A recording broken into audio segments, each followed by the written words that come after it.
नमस्कार, मैं हूं खुशबू पांडे। स्वागत है आपका हमारे खास कार्यक्रम जनता सरकार में, जिसमें हम बात करेंगे सत्ता के सिंहासन से लेकर जनता के सरोकार तक। साथ ही हम आपको बताएंगे प्रदेश सरकार की हर उस योजना के बारे में जिनका सीधा संबंध हरियाणा की जनता से है।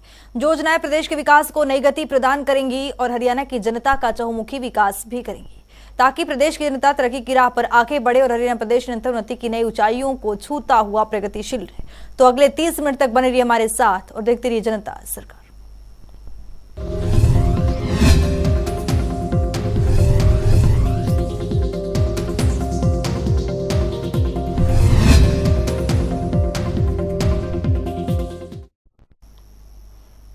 हरियाणा सरकार प्रदेश के उत्थान के लिए पारदर्शिता के साथ काम कर रही है। इसी कड़ी में मुख्यमंत्री ने अपने विशेष चर्चा कार्यक्रम के तहत हर घर नल से जल के लाभार्थियों से सीधा संवाद किया। इस दौरान मुख्यमंत्री मनोहर लाल ने बताया कि जल जीवन मिशन के तहत हर घर नल से जल पहुंचाने वाला हरियाणा पहला बड़ा राज्य बना है। रिपोर्ट देखिए।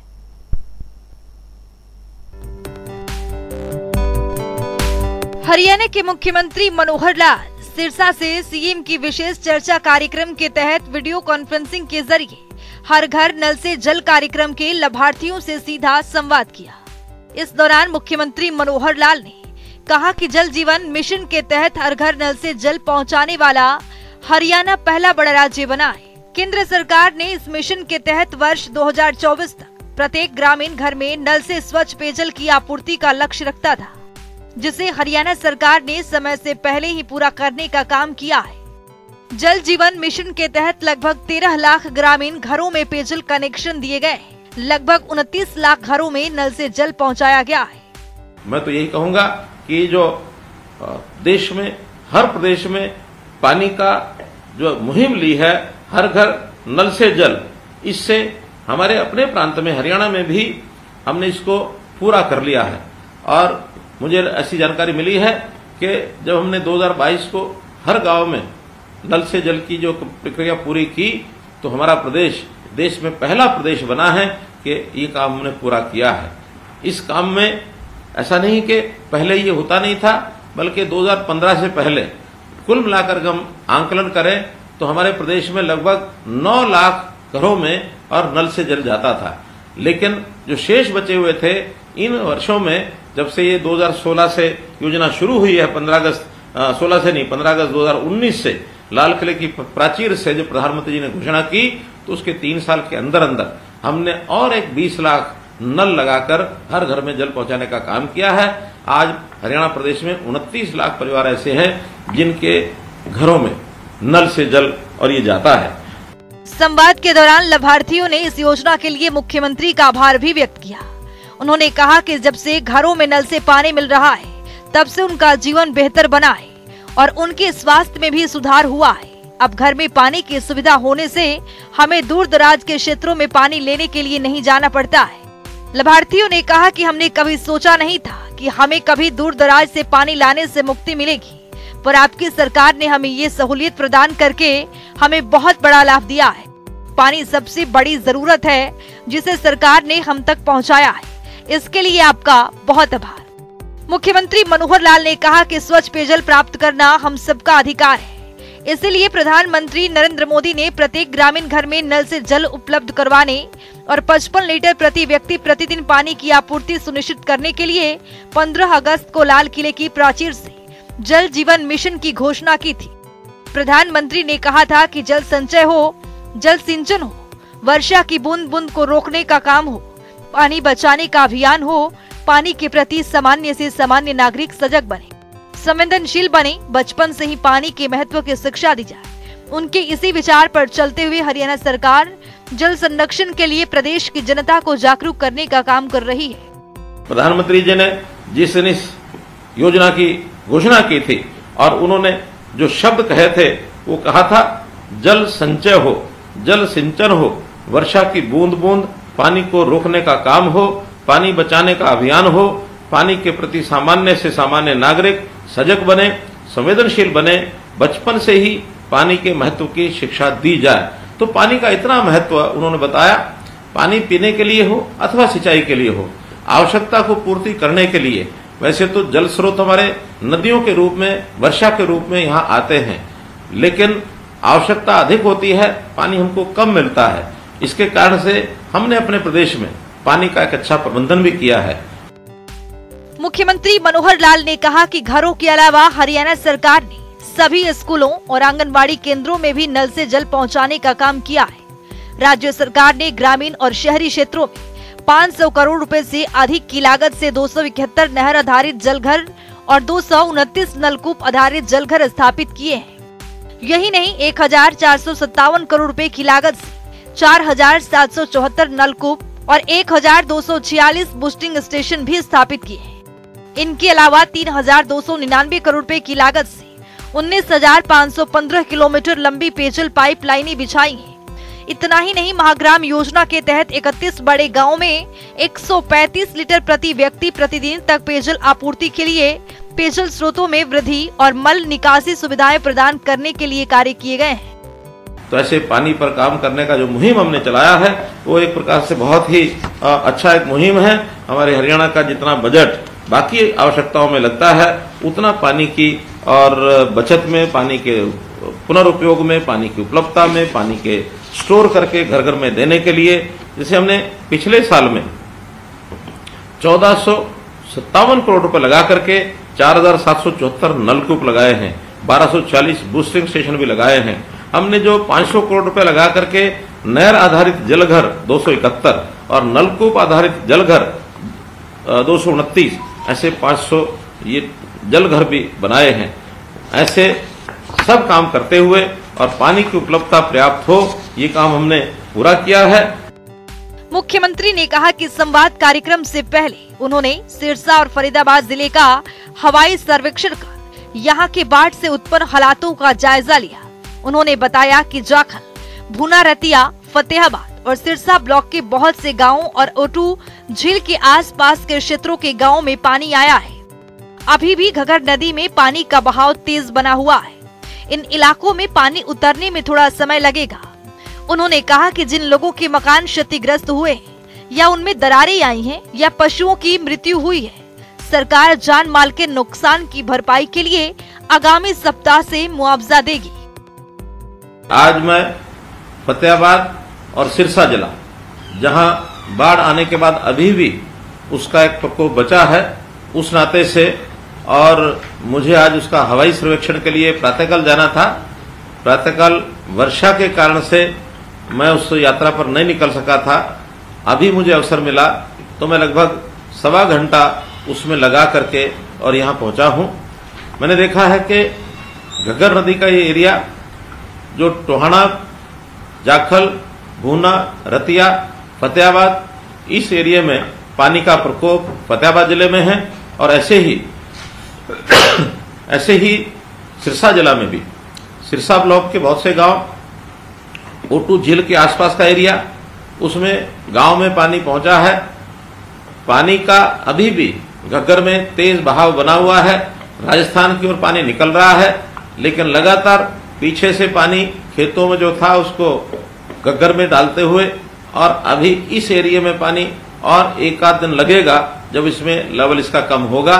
बाकी जो हरियाणा के शेष जिले, 12 जिले बाढ़ प्रभावित घोषित हुए थे, जिसमें से 10 जिलों का पानी काफी मात्रा में निकल चुका है। जहां पानी अभी निकला नहीं है उसको पंपिंग के द्वारा निकाला जाएगा और वहां के लोगों को राहत दी जाएगी। खेतों को भी जो नुकसान हुआ है उसमें जहां बिजाई दोबारा हो सकेगी, किसान वहां दोबारा बिजाई अपनी करेंगे, और जिनमें बिजाई नहीं हो सकेगी उन सबको उनके नुकसान का मुआवजा ये सब दिया जाएगा। हमने जितने भी नुकसान हुए हैं उसकी सबकी भरपाई करना तो कठिन है, लेकिन फिर भी मुआवजा घोषित किया है कि जो हमारे बीच में लोग नहीं रहे, बाढ़ के कारण से जिनकी मृत्यु हो गई, अथवा जिन परिवारों के लोग घायल हुए, उनके मकान टूटे हैं, मकान में कोई त्रेड़ आई है, या पशुओं को नुकसान हुआ है, खेती को नुकसान हुआ है, इस प्रकार के सब लॉस की भरपाई, एक प्रकार से जो कंपनसेशन हम आगे इस सप्ताह के अंदर सबको धीरे धीरे एक एक करके देने वाले हैं। मुख्यमंत्री ने नागरिकों से अपील करते हुए कहा कि सभी पानी बचाने के लिए और अधिक प्रयास करें। हम सभी को जल संरक्षण या जल संचयन को अपने जीवन का सबसे बड़ा मिशन बनाने वाले लोगों से भी प्रेरणा लेनी चाहिए। उन्होंने ग्राम पंचायतों से भी आग्रह किया है कि वे गांव में जल स्रोतों की सुरक्षा और स्वच्छता के लिए काम करें। साथ ही बारिश के पानी का संग्रह करके जल संरक्षण की दिशा में भी कदम बढ़ाएं।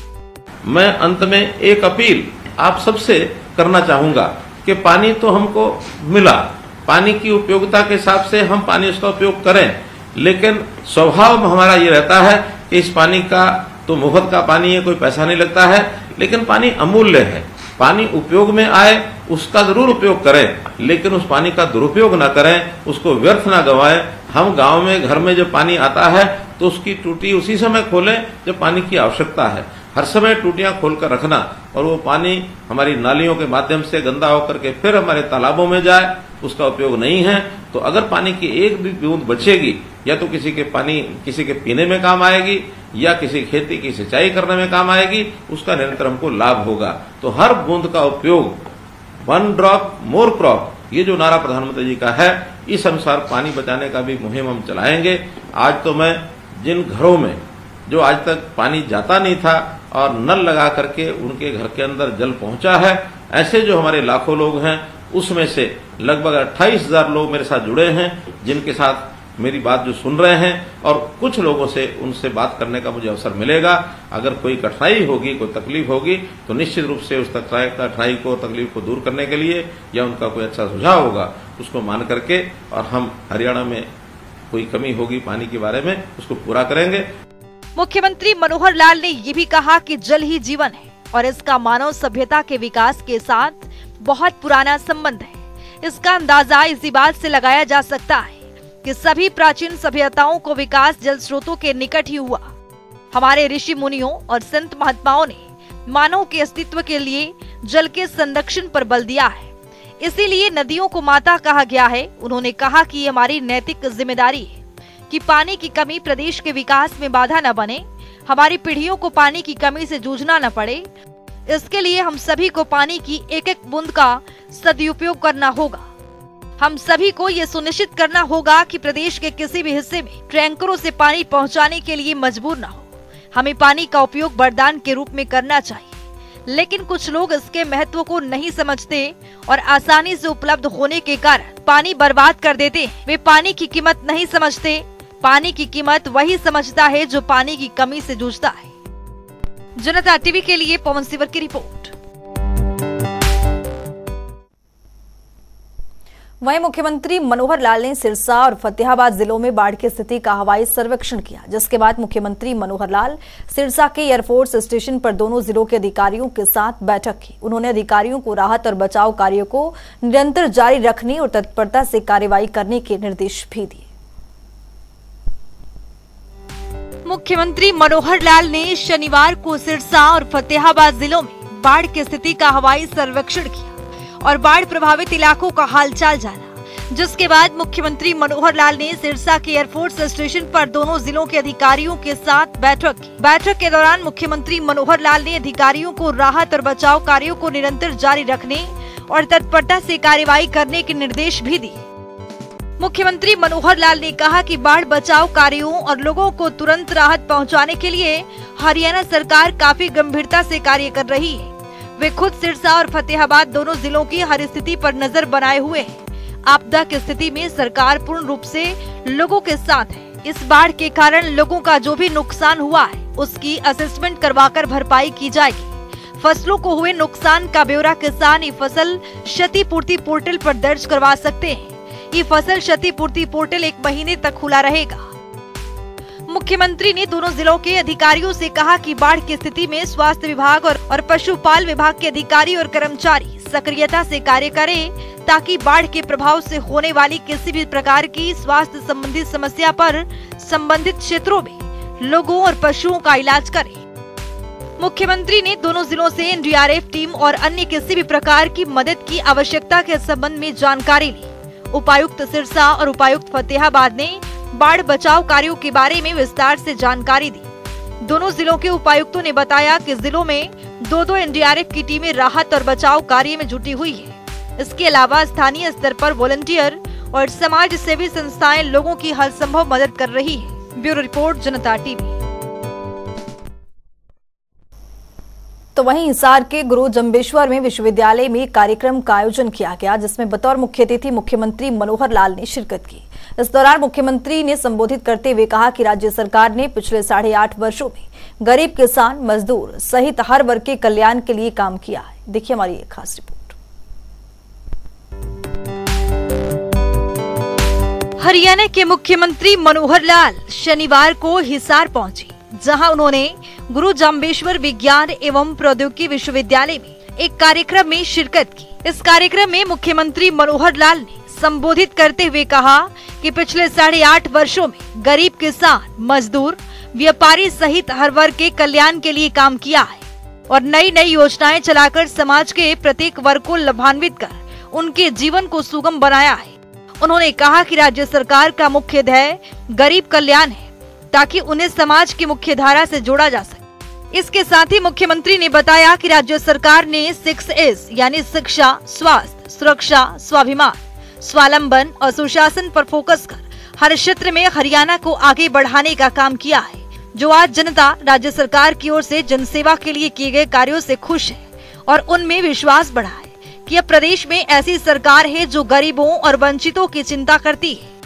मुख्यमंत्री मनोहर लाल ने कहा कि शिक्षा के क्षेत्र में कई सुधार किए गए हैं।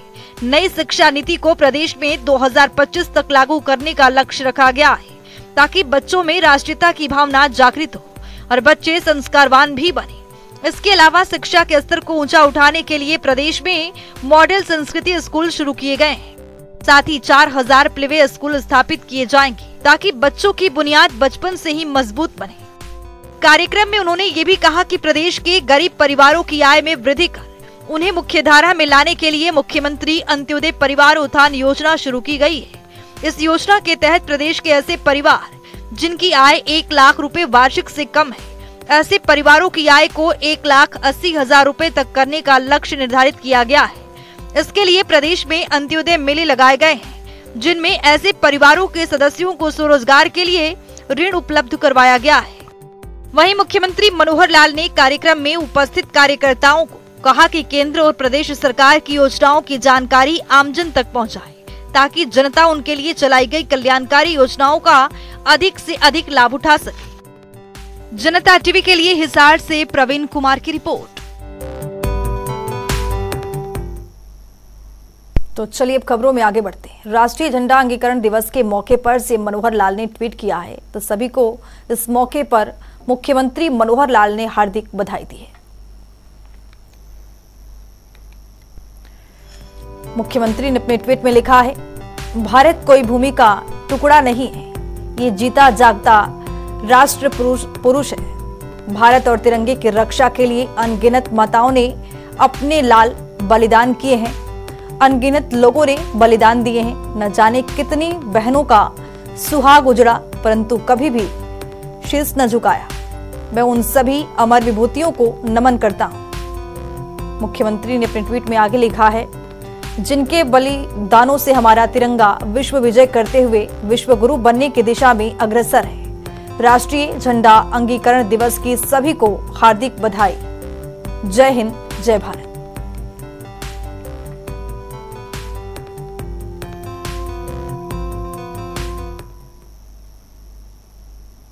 हरियाणा के मुख्यमंत्री मनोहर लाल ने सरकार की जन कल्याणकारी नीतियों को लेकर सुशासन सहयोगियों के 7वें दल के साथ बैठक की। इस दौरान बैठक के दौरान मुख्यमंत्री मनोहर लाल ने अधिकारियों को दिशा निर्देश भी दिए। मुख्यमंत्री ने कहा कि लोगों के समक्ष आने वाली समस्याओं और चुनौतियों से सरकार को अवगत करवाएं। रिपोर्ट देखिए। हरियाणा मुख्यमंत्री मनोहर लाल के नेतृत्व में एक विकसित राज्य के रूप में उभर रहा है। यहाँ के मुखिया मनोहर लाल के दूरगामी सोच के चलते प्रदेश के गरीब जरूरतमंद भी अब खुशहाल जीवन जी रहे हैं। विकास की इस तस्वीर को एक कदम और बढ़ाते हुए मुख्यमंत्री मनोहर लाल ने सुशासन सहयोगियों के 7वें दल के साथ बैठक की। बैठक में मुख्यमंत्री ने अधिकारियों को दिशा निर्देश भी दिए। मुख्यमंत्री ने कहा कि सुशासन सहयोगी सरकार की जन कल्याण नीतियों को धरातल पर उतारने के लिए व्यक्तिगत स्तर पर लोगों से मिलकर कार्य करें। मुख्यमंत्री मनोहर लाल ने ये भी कहा कि उनके समक्ष आने वाली समस्याओं और चुनौतियों के बारे में सरकार को अवगत भी कराएं और जन कल्याणकारी योजनाएं जनता तक पहुंचाने में किस प्रकार की समस्याएं आती हैं, उनकी जानकारी लेना और कौन सी पद्धति अपनाकर आम जन को लाभ मिल सकता है, उसके बारे में सुशासन सहयोगियों को सोचना है। तभी जमीनी स्तर पर बेहतर परिणाम लाए जा सकते हैं। बैठक में मुख्यमंत्री ने कहा कि जनसंवाद पोर्टल पर आने वाली 14,039 समस्याओं में से 13,730 को मार्क कर अपलोड कर दिया गया है और अब तक 5 जिलों में लोगों से सीधा संवाद किया गया है। आगामी 15 अगस्त के बाद दोबारा से जनसंवाद कार्यक्रम शुरू किया जाएगा। साथ ही उन्होंने कहा कि जनसंवाद के तहत आई समस्याओं का निदान पोर्टल के जरिए किया जा रहा है, जिसको लेकर मुख्यमंत्री मनोहर लाल ने कहा कि सुशासन सहयोगी इन समस्याओं को लेकर गंभीरता से कार्य करें। इसके साथ ही मुख्यमंत्री मनोहर लाल ने कहा कि जनसंवाद कार्यक्रम के तहत हर शनिवार को वे खुद सीधे लाभार्थियों से बातचीत करते हैं। अब तक लाखों लोगों से सीधी बातचीत कर चुके हैं। ऐसे लाभार्थियों से भी सुशासन सहयोगी मिले और उन लोगों की कोई समस्या या किसी योजना का लाभ लेने में उन्हें कोई कठिनाई आ रही हो तो उसे दूर करें। मुख्यमंत्री ने बताया कि कॉलेज स्तर पर पासपोर्ट जारी करने के लिए भी बेहतर मैकेनिज्म तैयार किया जाएगा। इसके अलावा विद्यार्थियों को वाहन उपलब्ध करवाने के लिए हर स्कूल में ट्रांसपोर्ट ऑफिसर नियुक्त किया जाएगा, ताकि स्कूलों में पढ़ने वाले बच्चों को आवागमन में किसी तरह की दिक्कत न आए। मुख्यमंत्री मनोहर लाल ने कहा कि मुख्यमंत्री सुशासन सहयोगियों के साथ जल्दी बैठक की जाएगी और उस बैठक में प्रगति रिपोर्ट को टेबल फॉर्म में लक्ष्य और दिनांक सहित विस्तार से लेकर आए, तभी उसकी विस्तार से समीक्षा की जाएगी। इस बैठक में मुख्यमंत्री ने किसानों के बारे में जिक्र करते हुए बताया कि मेरी फसल मेरा ब्यौरा योजना के तहत 100% जमीन का रजिस्ट्रेशन किया जाएगा। इससे पहले केवल फसल बिजाई वाली जमीन का फसल खरीदने के लिए रजिस्ट्रेशन किया जाता था, लेकिन अब खाली जमीन का भी रजिस्ट्रेशन करवाना अनिवार्य है। रजिस्ट्रेशन कार्य का सरकार थर्ड पार्टी से फील्ड में आकलन करवाएगी और जमीन का 100% रजिस्ट्रेशन होने के बाद हर एक किसान को 100 रुपए की राशि प्रोत्साहन के रूप में दी जाएगी। इसके लिए 5,000 से 20,000 रुपए तक के इनाम भी रखे जाएंगे। उन्होंने कहा कि सरकार मेरी फसल मेरा ब्यौरा योजना में परिवर्तन करके लगभग 40 से 50 करोड़ रुपए की नई योजना लेकर आ रही है, जिसमें फसल बीमा भी शामिल किया जाएगा। इस अवसर पर मुख्यमंत्री ने निरोगी हरियाणा योजना के तहत जानकारी देते हुए बताया कि योजना के तहत रोगियों का ही नहीं बल्कि स्वस्थ व्यक्तियों का भी ख्याल रखा जाएगा, क्योंकि स्वस्थ व्यक्तियों को टेस्ट एवं बीमारी के बारे में जानकारी ही नहीं है और इसके लिए उन्हें समय से पहले ही अलर्ट किया जाए, जिसके लिए जागरूकता एवं जानकारी जरूरी है।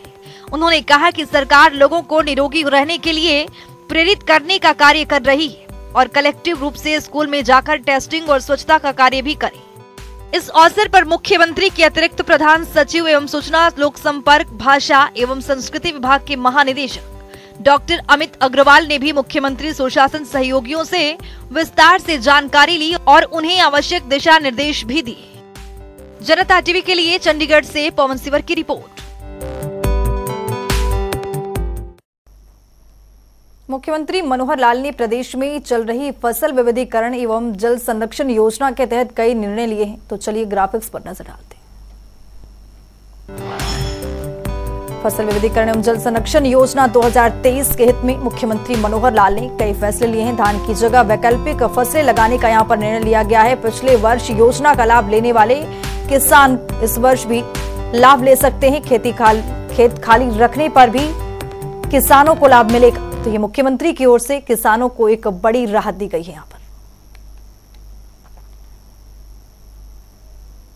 तो चलिए अब जान लेते हैं आज के सवाल में क्या कुछ है।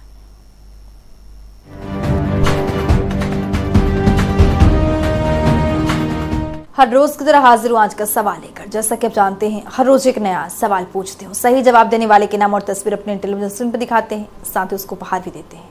तो चलिए अब नजर डालते हैं आज के सवाल पर। हरियाणा दिवस किस दिन मनाया जाता है? ए 1 नवंबर, बी 2 नवंबर, सी 5 अगस्त, डी 1 सितंबर। तो दीजिए सही जवाब और बनिए विजेता।